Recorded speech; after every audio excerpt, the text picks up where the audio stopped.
Hey guys, I am doing yet another pickup video. This is just pretty much everything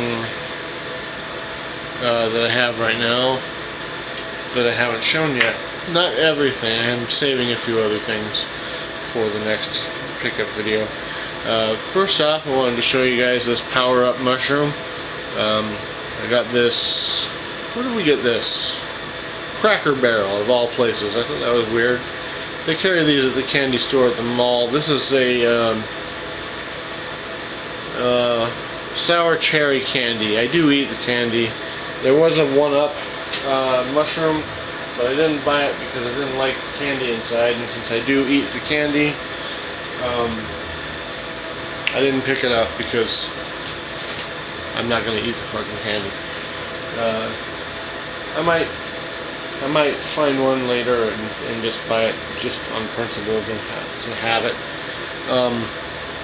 Picked up Finn from the Star Wars Black 6-inch figures. Put this off for a really long time. It's a very common figure, not hard to find. Pretty good looking figure. Kind of looks like Tracy Morgan. People have pointed that out. I didn't notice it at first, but once people started saying it, I noticed it. I also think it still looks like John Boyega. It's actually a pretty good likeness. The Poe Dameron figure does not look like Oscar Isaac at all, which is pretty unfortunate. I found the new version of Rey that comes with the Luke Skywalker's lightsaber here. This is the third version of Rey that has come out since the Force Friday bullshit. And I'm very happy to have that figure in my collection because she became very hard to find after that movie came out. She was kind of like a shelf warmer at first, but once the movie showed up, she disappeared. And I bought this Anakin Crywalker. Hey, remember when Darth Vader cried like a baby all the time and whined and acted like a fucking bitch? Yeah, this is the figure of him. Anyway, this pretty scarce for a while. I bought this from a dude on Facebook group, and it just came today. Today is Wednesday, the something of July. I don't remember what day it is because that's one of the things when you work at home, you don't remember what goddamn day it is.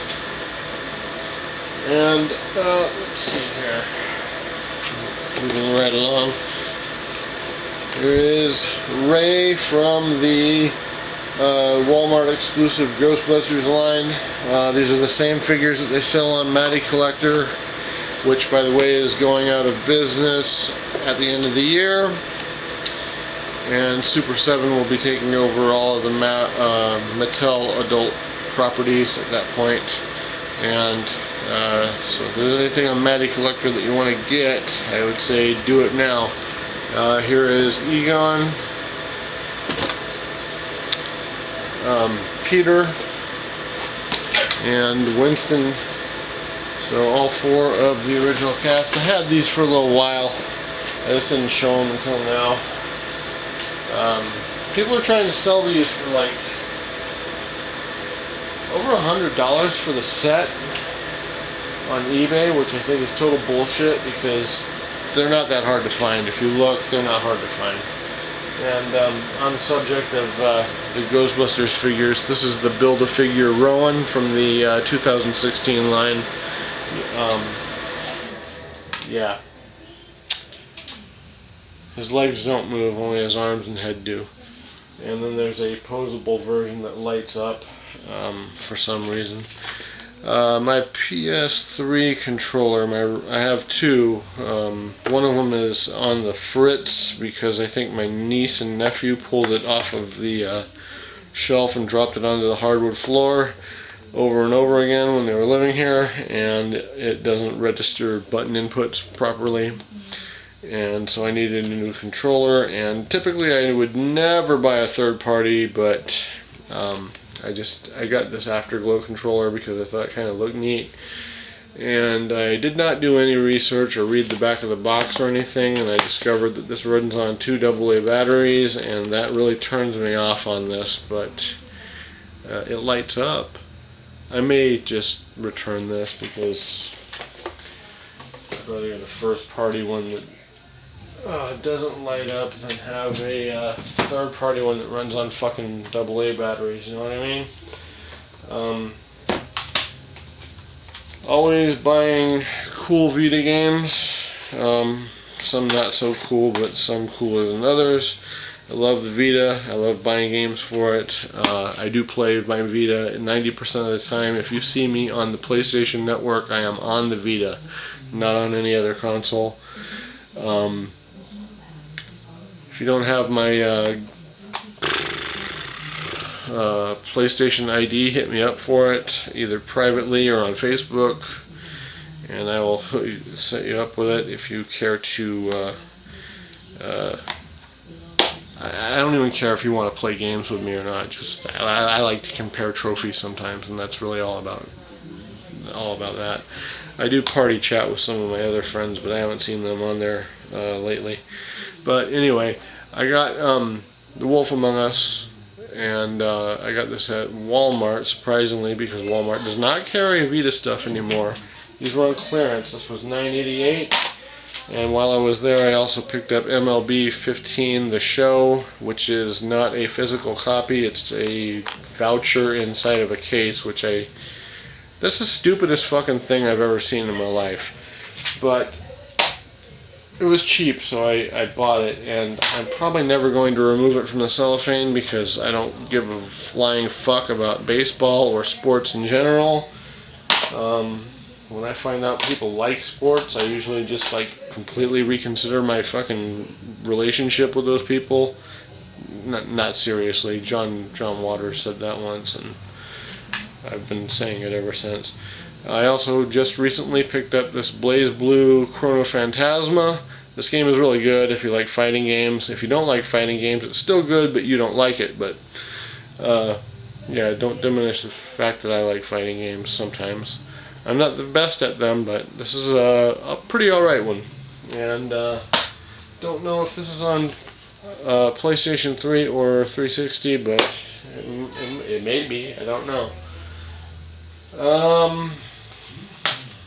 Moving semi-right along. Okay, yes.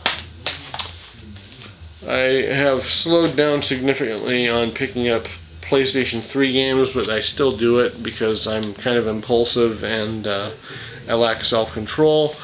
If something is pretty cheap, I will usually buy it. If something is on the list of things that I always wanted, I'll grab it if I haven't seen it in a really long time. Anyway, I got this Viking Battle for Asgard for this was $2.69. I have this on 360. I don't own a 360 yet. Not sure if I'm going to be picking one up as soon as I thought I was going to, because I'm going to focus on picking up some of the shooters that I want for it, because those are only going to go up in price, and I know that the 360 is just going to go down in price or just stay where it is right now. I have plenty of time to get a 360 and not as much of time to get the shooters that I want at reasonable prices. You know what I mean? Because you know, Raiden is already kind of like fuck you prices as far as I'm concerned. So the next cheap game I picked up was Golden Axe Beast Rider. This was let's see, this was less than $5. I don't remember how much I paid for this. So far, I think this game is garbage, but I also think the same thing about the Viking game. Do I need to spend more time with the Viking game to enjoy it? Because I am not feeling it at all. Chime in if you're familiar with the game at all. Picked up Transformers Devastation for PS3. Shockingly, this looks really, really good. You know, there's graphic comparisons for the PS3 and PS4 versions and the 360 and Xbox One versions, and you know, I don't give a fuck.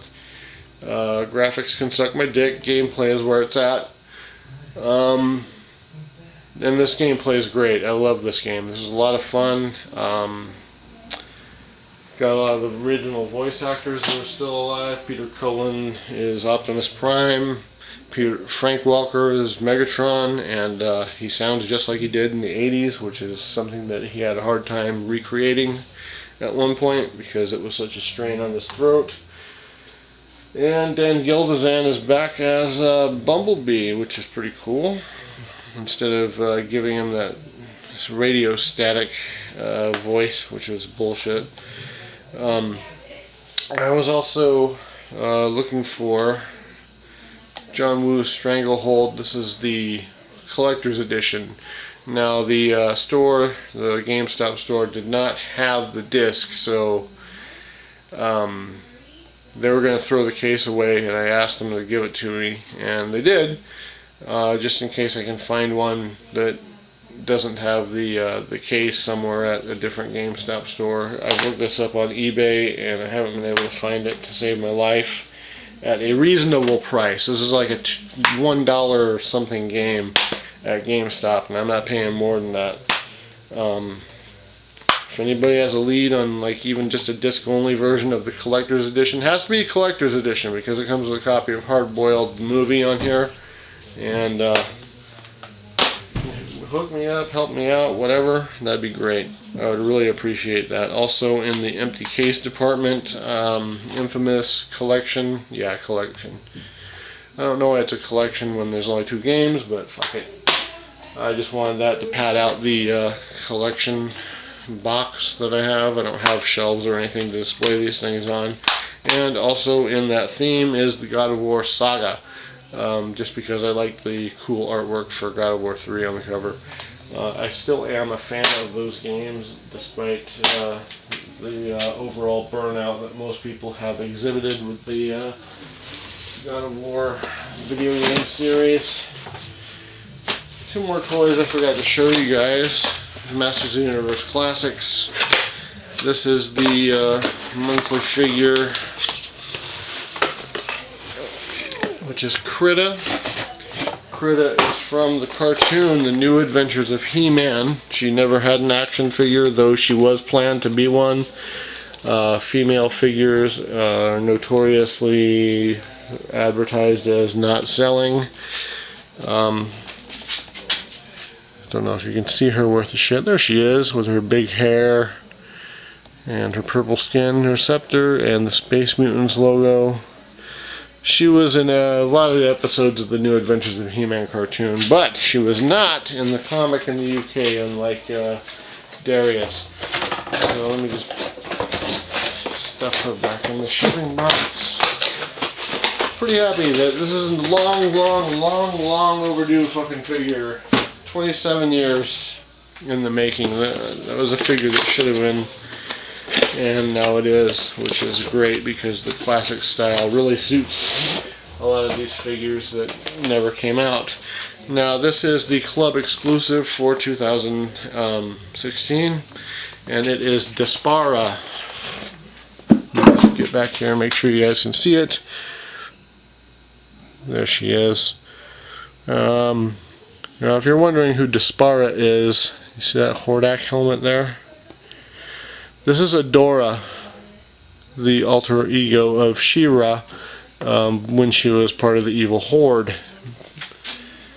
This is the new DC Comics version of Adora, not the original cartoon version, if you couldn't tell from just by looking at her design. Here's what she looks like. Shit, there we go. Don't know if you can see that, if it's focusing in or not.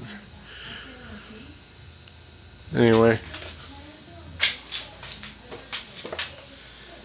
so that is the free figure for the year. Picked up these Real Ghostbusters cartoons, Volume 2, Volume 3, Volume 4, and Volume 5. I haven't been able to find Volume 1 for some reason, but I'm sure it'll turn up. And been buying a lot of CDs lately because I do love the format. Not into vinyl, not knocking vinyl, but I do like CDs a lot. So I got the Cars self-titled. It's good stuff. Candy O. This is their. This is a really good album. Probably one of their best. These were impulse buys, by the way, when I was in Best Buy, Barnes and Noble. I haven't been to Best Buy in years. No, that's not true. I was in Best Buy not that long ago looking for a new CD, and they didn't fucking have it. They only had it on vinyl. The Cars, Heartbeat City. This is the one that you would probably most be familiar with because it is the MTV album with all the music videos and stuff that were on during the 80s. Got Discovery from Daft Punk. This is a good album. And a very fine album right here is London Grammar's Waste. What is this called? Shit. If You Wait. And this is the import version that comes with a second CD with 7 more songs on it. So I got this one for a very, very good price from an import dealer on eBay. And I'm very happy to pick that up because they are very good. And the singer Hannah Reid, she's amazing, man. And they put out pretty good music. And I picked up this issue of Rue Morgue magazine, probably one of the first ones I've got in a really long time. And it's because it has a cover story about Section 9, which is a fantastic movie. If you haven't seen it, definitely pick it up or watch it or see it somehow. It is coming to Blu-ray very soon. It's a very long overdue Blu-ray release, and this is a really good creepy ass movie. It's got Josh Lucas and David Caruso in it. I promise David Caruso isn't doing his what is that show called? CSI. He's not doing the CSI thing in that movie. He's it's about like these guys that are hired to clean asbestos out of this old mental institution, and one of the guys that's working there finds these reels of old recordings from a inmate at the mental hospital. And she has dissociative personality disorder or multiple personalities, which is hotly debated, I think, as to whether or not that's an actual condition, but it's not part of the story. The story is, he starts listening to the tapes and he's very obsessed with them. And the things that are happening on the tapes are kind of unfolding not literally, just kind of figuratively, with one of the characters in the movie. It's slightly predictable. It's not a haunted house movie. It's not like that, but it is filmed in a very creepy building. It's a real building, and it was known to be pretty haunted. A lot of people would break into it and just get trapped and have to get help getting out. Anyway, this ran a lot longer than I expected it to. Sorry about that. I hope you liked this video. Give it a thumbs up, leave a comment, give it a thumbs down. If you give it a thumbs down, leave a comment too, because I want to know why. I want to know why. Why do I deserve a thumbs down? What did I do to you? Anyway, you guys, thanks for watching. I appreciate the views. I appreciate the comments. Please keep them coming. I love the feedback. Thank you for watching. Take care of yourselves. Have a good night. Have a good day. Have a good week. Have a good weekend. Whatever time you're watching this shit. Enjoy yourself to the fullest, because you never know what the fuck is going to happen, ever. Take care.